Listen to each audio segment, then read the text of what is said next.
Because you've got to make a move which will put yourself out of your own control into the control of a better. If you don't believe in the Christian kind of a God, you can believe in the Hindu kind of a God, who is your inner self. You see, you've got a lower self, which you can call your ego. That's that little scoundrelous fellow that's always out for me. But behind the ego, there is the Atman, the inner self, the inward light, as Quakers would call it, the real self, the spirit, which is substantially identical with God. So you've got to meditate in such a way that you identify with your higher self. Now, how do you do that? Well, you start by watching all your thoughts very carefully, watching your feelings, watching your emotions, so that you begin to build up a sense of separation between the watcher and what is watched, so that you are, as it were, no longer carried away by your own stream of consciousness. You remain the witness, impassively, impartially, suspending judgment and watching it all go on.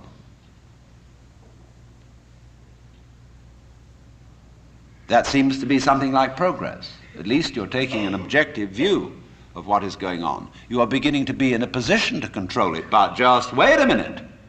Who is this self behind the self, the watching self? Can you watch that one? It's interesting if you do, because you find out, of course, that this is just as the problem of grace is nothing more than a transposition of the first problem. How am I to be unselfish? By my own power. It becomes, how am I to get grace by my own power? So in the same way, we find that the watching self, or the observing self, behind all our thoughts and feelings, is itself a thought. That is to say, when the police enter a house in which there are thieves, the thieves go up from the ground floor to the first floor. When the police arrive on the first floor, the thieves have gone up to the second, and so to the third, and finally out to the roof. And so when the ego is about to be unmasked, it immediately identifies with the higher self. It goes up a level. Because the religious game is simply a refined and highbrow version of the ordinary game. How can I outwit me? How can I one-up me? So, if I find, for example, that in the quest for pleasure, the ordinary pleasures of the world, food, sex, power, possessions, all this becomes a drag, and I think, no, it isn't there. So I go in for the arts and literature, poetry, music. And I absorb myself in those pleasures. And after a while, they aren't the answer. So I go to psychoanalysis, you see. And then I found out that's not the answer. And I go to religion. But I'm still seeking what I was seeking when I wanted candy bars. I want to get that goodie. Only I see now that, of course, it's not going to be a material goodie. All material goodies fall apart. But maybe there's a spiritual goodie that's not going to fall apart. But in that quest, the quest is not different from the quest for the candy bar. Same old story, only you've refined the candy bar and made it abstract and holy and blessed and so on. So it is with the higher self. The higher self's your old ego. And you sure hope it is eternal,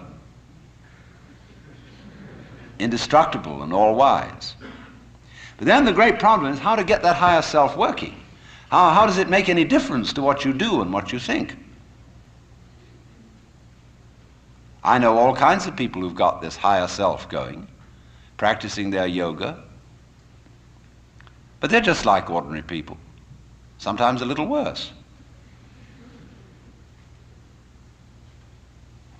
And they can fool themselves. They can say, for example, well, my point of view in religion is very liberal. I believe that all religions have divine revelation in them, but I don't understand the way you people fight about it. You fight and say that we Jehovah's Witnesses have the real religion. Others say, well, we Roman Catholics have it. And the Muslims say, no, it is in the Quran, and this is the right way. And somebody else gets up, and he may be a rather highbrow Catholic, and say, well, God has given the Spirit through all the traditions, but ours is the most refined and mature. And then somebody comes along and says, well, as I said, they're all equally revelations of the divine. And in seeing this, of course, I'm much more tolerant than you are. You see how that game is going to work? See, I could take this position. Supposing you regard me as some sort of a guru, and you know how gurus hate each other. They're always putting each other down. And I could say, well, I don't put other gurus down. See, that outwits all of them. See, we're always doing that. We're always finding a way to be one up. And by the most incredibly subtle means. So you see that, you see? And you say, I realize I'm always doing that. Now tell me, how do I not do that? I say, why do you want to know?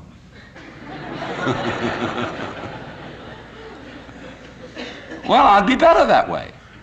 Yeah, but why do you want to be better? You see, the reason you want to be better is the reason why you aren't. Shall I put it like that? We aren't better because we want to be.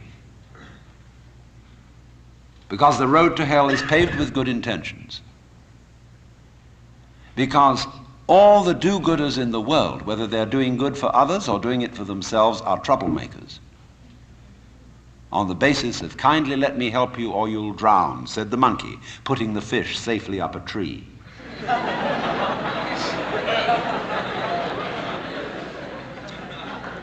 We white Anglo-Saxon Protestants, British, German, American, have been on a rampage for the past 100 or more years to improve the world. We have given the benefits of our culture, our religion, our technology to everybody, except perhaps the Australian Aborigines. And we have insisted that they receive the benefits of our culture, even our political styles, our democracy. You better be democratic, or we'll shoot you. And having conferred these blessings all over the place, we wonder why everybody hates us. See, because sometimes doing good to others, and even doing good to oneself, is amazingly destructive. Because it's full of conceit. How do you know what's good for other people? How do you know what's good for you? If you say you want to improve, then you ought to know what's good for you. But obviously you don't, because if you did, you would be improved. So we don't know. It's like the problem of geneticists, which they face today. I went to a meeting of geneticists not so long ago where they gathered in a group of philosophers and theologians and said, now look here, we need help. We now are on the verge of figuring out how to breed any kind of human character we would want to have. We can give you saints, philosophers, scientists, great politicians, anything you want. Just tell us, what kind of human beings ought we to breed? So I said, how will those of us who are genetically unregenerate make up our minds what genetically generate people might be. Because I'm afraid very much that our selection of virtues may not work. It may be like, for example, this new kind of high-yield grain which is made, and which is becoming ecologically destructive. When we interfere with the processes of nature and breed efficient plants and efficient animals, there's always some way in which we have to pay for it. And I can well see that eugenically produced human beings might be dreadful.